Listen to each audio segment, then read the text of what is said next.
Good morning, and God's peace be with you. I hope you are well today. My name is Kristofer, and I'm one of the priests at St. Francis Episcopal Parish and Community Center. I don't know if you had a chance to tune in last week, but that video is still very much available. And in that reflection, I shared the first in a series of 4, so that would make this the second one. Summertime, as most of us know, is a time when we try to slow down, get away, do something to rest, to restore ourselves, to recreate ourselves, to be recreated.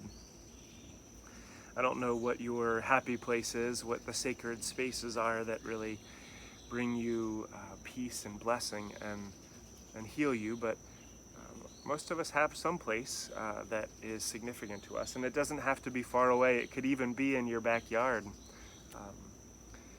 For me, one of those places is the Claggett Center, and I'm sharing reflections on 4 experiences that I had in the same space, the outdoor chapel out at Claggett.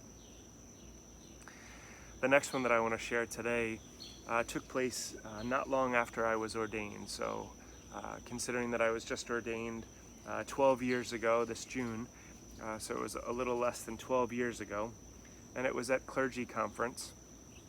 This time in the fall, in October. It was late at night, and the programming for the day and for the evening had ended, and I was awake still, and I went out to the sacred space in the outdoor chapel to pray and just to look for guidance. Seminary had been really challenging for me, and it wasn't about the academics. It was just about being broken open to be made whole again. And I felt like so much of the way that I prayed, so much of the way that I felt connected to God had been stripped away during that time. It's not that uncommon an experience, but it was one for me that was profound and painful. And I felt pretty dry in my spiritual life.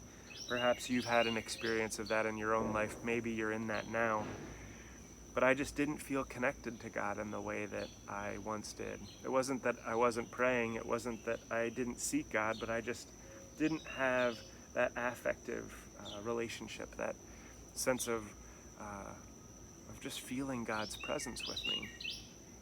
So I went out to the space, to that outdoor chapel, and this time not sitting on the benches, but going right around to the altar as soon as I got there. And I stood praying, and as I was praying, it was night, it was dark, and there are lots of sounds out in the countryside of Buckystown, beautiful sounds, but also sounds that can be a little bit unsettling when you're out alone. So as I prayed, I felt this strong feeling of not being alone, standing there with my arms outstretched at the altar, praying with my eyes closed, and I thought, Kristofer, you're imagining things, God is here with you for sure, but whatever feeling you have of not being alone, just continue to breathe and pray your way through it. I kept breathing and kept praying, but the feeling just increased, and I started to feel a little bit anxious about it, but I continued to pray and just ask God to give me courage and strength as I prayed, my hands still outstretched, asking for God just to come into my heart and mind in a new way, because I was struggling, and this work of ministry was hard. It was different than what I expected it would be. It wasn't that the work was hard, it was just something had shifted in my life, and I needed to be reoriented, reconnected. Well, as I prayed, that feeling of not being alone increased, and it increased, and till finally I just had to open my eyes. And as I opened them with my arms stretched, I looked to my right and saw nothing, and looked out across the altar into the darkened field and saw nothing, and I looked to my left, and really not feet away from where my hand was outstretched was a beautiful female deer just standing there looking at me. Now, I was startled, I was amazed, I wasn't afraid even for a second once I realized what it was, and I didn't think, oh my God, there's a deer. the thing that came to my mind and to my heart immediately was something that surprised me. I'm not one for whom scripture just kind of flows through. I don't have text memorized. I've read a lot of scripture, but I'm not one for whom it really sticks, and I know where to look for things when I read. But in terms of memorizing text, it had never been a part of my practice, really. Well, as I looked at this deer and I felt amazement, awe, and wonder, the words from the psalm, "As the deer longs for the water brook, so longs my soul for you, O God." And I didn't need to speak the words.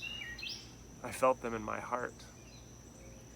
And I felt this flow of love and desire just pour into me, pour through me, and it just broke me open. It restored me, it enlivened me, it connected me, it helped me to know that I was not alone, that God was with me.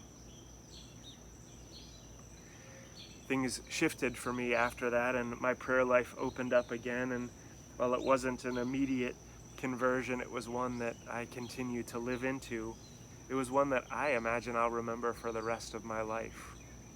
That encounter with the deer, and I'd encountered hundreds of deer and hundreds since then, but to have it so close and in that very moment, in that space, and those words, "As the deer longs for the water brook, so longs my soul for you, O God." That longing was restored in my soul, and I felt restored.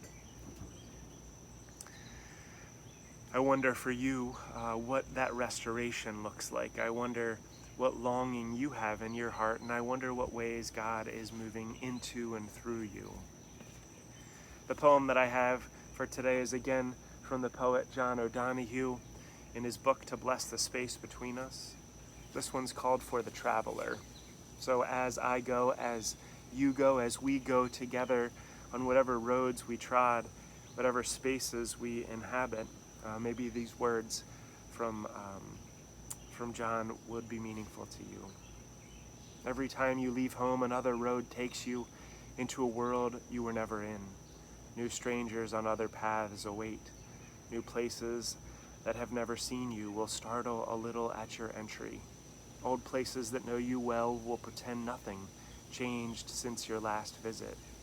When you travel, you find yourself alone in a different way, more attentive now to the self you bring along, your more subtle eye watching you abroad, and how what meets you touches that part of the heart that lies low at home.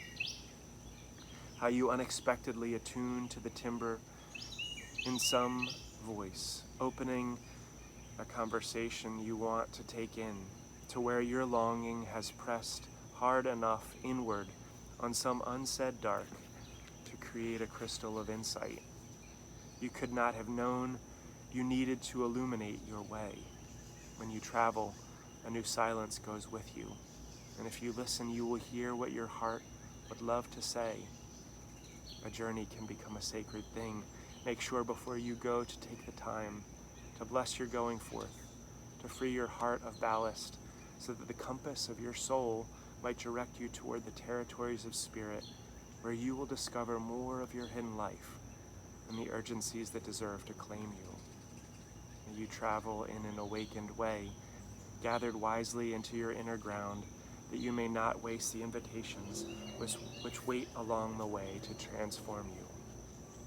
May you travel safely, arrive refreshed, and live your time away to its fullest. Return home more enriched and free to balance the gift of days which call you. Thanks be to God for John O'Donohue and his poem For the Traveler, and thanks be to God for you.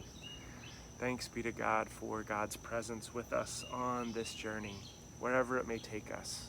I pray that this day and in the days and weeks to come that you find a place that is sacred to you, and that God works in a healing and restorative way in your life, in your heart, and in all that you are. Christ's peace be with you. Thanks for listening.